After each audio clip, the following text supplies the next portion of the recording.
আসসালামু আলাইকুম। বিনোদন বাংলায় আপনাদের সবাইকে অনেক অনেক শুভেচ্ছা।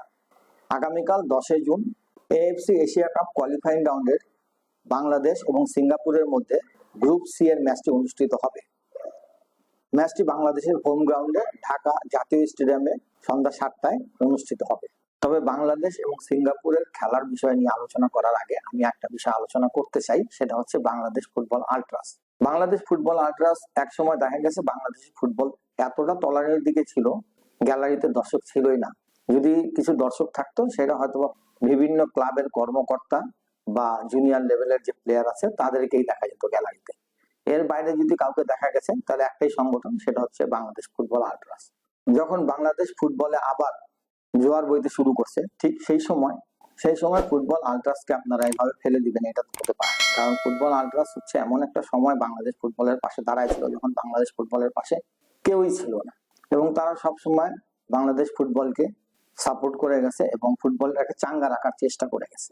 বিশ্বের সব দেশে ফুটবল আল্ট্রাসদের একটা আলাদা প্রায়োরিটি থাকে, কিন্তু আমাদের দেশে দেখা গেল ফুটবল আল্ট্রাসকে সেইভাবে মূল্যায়ন করা হলো না। ফুটবল আল্ট্রাস কিন্তু শুধুমাত্র খেলোয়াড়দেরকেই উৎসাহ দেয় না।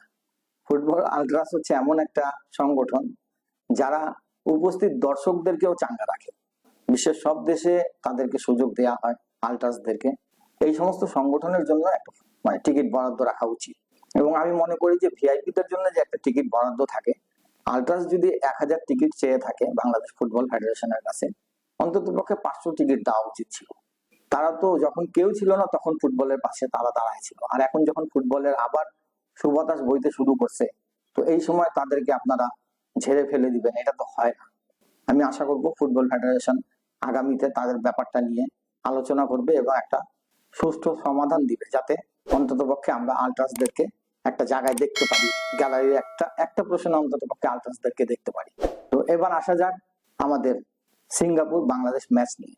তো সিঙ্গাপুর বাংলাদেশ ম্যাচ নিয়ে আমি এটুকু বলতে চাই, আমাদের যে কোচ উনি যে কি করেন এটা কারোর পক্ষে বলা খুব মুশকিল, যে উনি আসলে কি সিদ্ধান্ত নিতে যাচ্ছেন, কাকে মাঠে নামাতে যাচ্ছেন।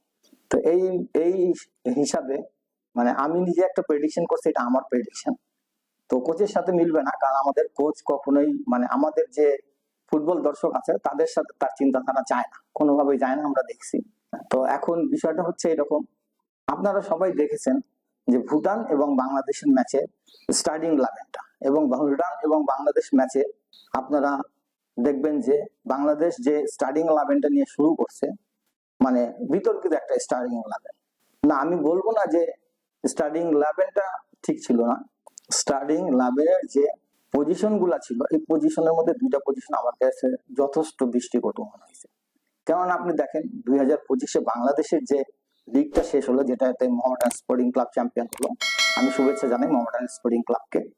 2025-এর লিগে বসুন্ধরার হয়ে রাকিব সম্পূর্ণ সিজনটা সে খেললো রাইট উইং পজিশনে, আর হ্যাবের ক্যাবরা কি করলো, তাকে ভুটানের ম্যাচের দিন স্ট্রাইকিং পজিশনে খেলাইছে, নাম্বার 9 পজিশন। আবার আপনি যদি দেখেন যে কাজেম শাহর বিষয়টা, কাজেম শাহ কিন্তু 2025-এর সম্পূর্ণ লিগটাই পুলিশ এফসির হয়ে মাঝ মাঠে খেলছে। কাজেম শাহকে উনি নিয়ে গিয়ে রাইট উইং পজিশনে খেলাইছে, প্লেয়ারের কনফিডেন্সটাকে নষ্ট করে দেওয়া। তো এইগুলো আমি মনে করি না কোনো ভালো কোচের কাজ। তো জানি না উনি কি করবে, উনার কি ডিসিশন আছে বাংলাদেশ সিঙ্গাপুরের ম্যাচের দিন। তবে আপনি নিশ্চিত থাকেন যে এই ম্যাচে যদি উনি রেজাল্ট করতে না পারে, তাহলে আমার মনে হয় উনি আর বাংলাদেশের কোচ হিসাবে আগামীতে সুযোগ পাওয়ার কোনো সম্ভাবনা নাই। তো যাই হোক, আমি আমার প্রেডিকশনটা আপনাদেরকে জানিয়ে দিচ্ছি। ভুটানের ম্যাচে ডিফেন্স লাইন যেরকম ছিল ঠিক সেই রকমই থাকবে, তপু বর্মন, তারেক গাজী, সাদউদ্দিন এবং তাজউদ্দিন। এরপরে আমাদের রিজার্ভ বেঞ্চে যথেষ্ট ভালো ডিফেন্স প্লেয়ার আছে।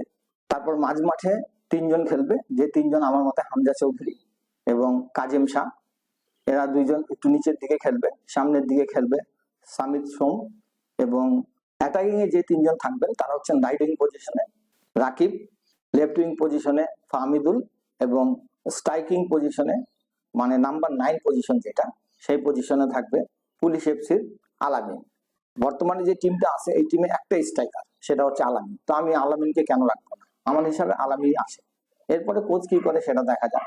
তো আশা করি আমরা ভালো করবো ইনশাআল্লাহ। তো আজকের মতো বিদায় নিচ্ছি। আসসালামু আলাইকুম ওয়া রাহমাতুল্লাহ।